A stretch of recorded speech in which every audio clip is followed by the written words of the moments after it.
Hello friends! Today I'd like to read one of my favorite stories. This is called The Tale of the Three Trees. It's a traditional folk tale retold by Angela Elwell Hunt, illustrated by Tim Junk. I hope you enjoy this as much as I do.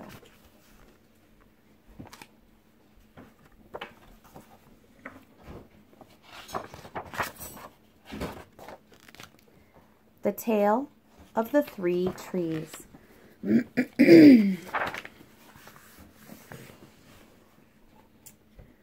Once upon a mountaintop, three little trees stood and dreamed of what they wanted to become when they grew up.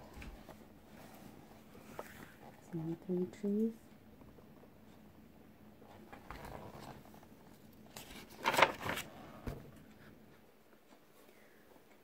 The first little tree looked up at the stars twinkling like diamonds above him. "I want to hold treasure," he said. "I want to be covered with gold and filled with precious stones.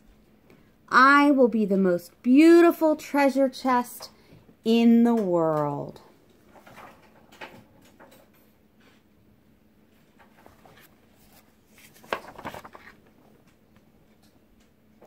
The second tree looked out at the small stream trickling by on its way to the ocean. "I want to be a strong sailing ship," he said. "I want to travel mighty waters and carry powerful kings. I will be the strongest ship in the world." The third little tree looked down into the valley below, where busy men and busy women worked in a busy town. "I don't want to leave this mountaintop at all," she said. "I want to grow so tall that when people stop to look at me, they will raise their eyes to heaven and think of God. I will be the tallest tree in the world."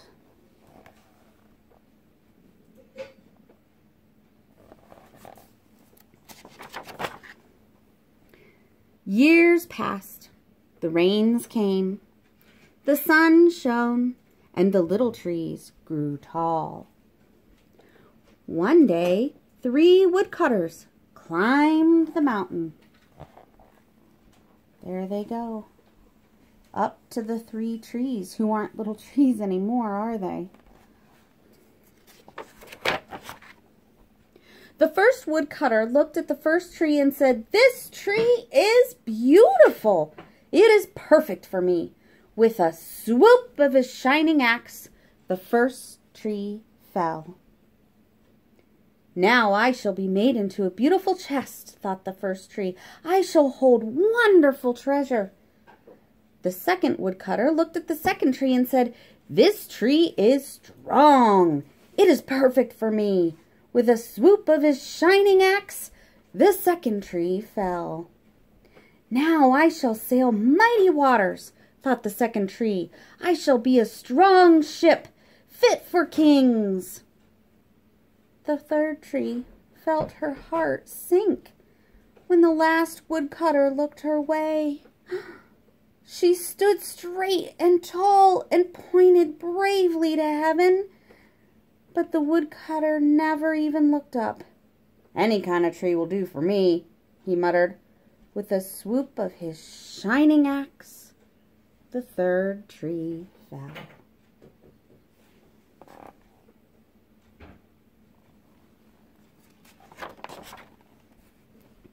The first tree rejoiced when the woodcutter brought him to a carpenter's shop. But the busy carpenter was not thinking about treasure chests. Instead, his work-worn hands fashioned the tree into a feed box for animals. The once beautiful tree was not covered with gold or filled with treasure. He was coated with sawdust and filled with hay for hungry animals.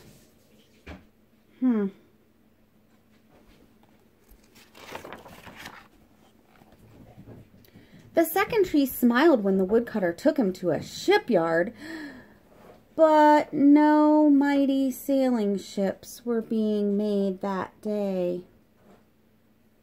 Instead, the once strong tree was hammered and sawed into a simple fishing boat. Too small and too weak to sail an ocean or even a river, he was taken to a little lake. Every day he brought in loads of dead, smelly fish.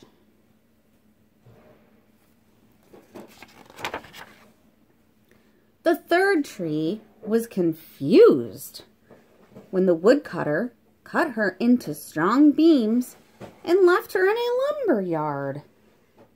What happened? The once tall tree wondered. All I ever wanted to do was stay on the mountaintop and point to God.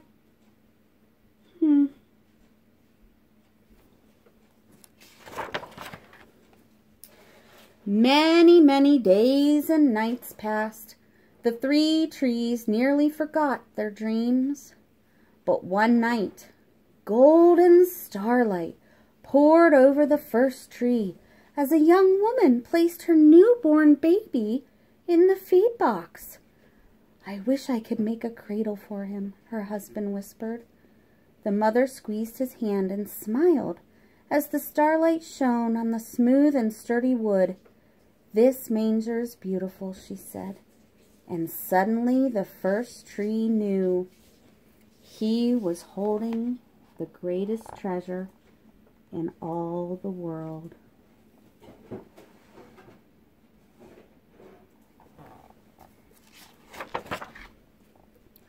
One evening, a tired traveler and his friends crowded into the old fishing boat.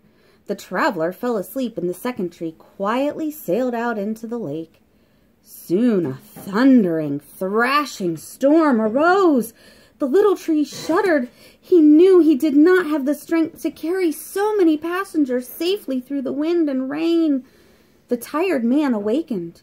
He stood up, stretched out his hand, and said, "Peace." The storm stopped as quickly as it had begun. And suddenly the second tree knew he was carrying the King of heaven and earth.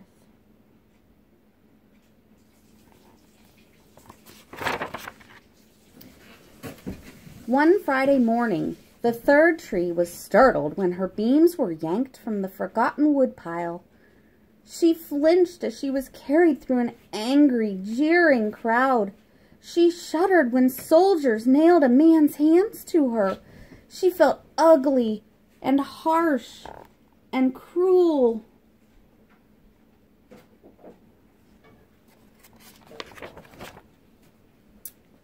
But on Sunday morning, when the sun rose and the earth trembled with joy beneath her, the third tree knew that God's love had changed everything. It had made the first tree beautiful. It had made the second tree strong. And every time people thought of the third tree, they would think of God.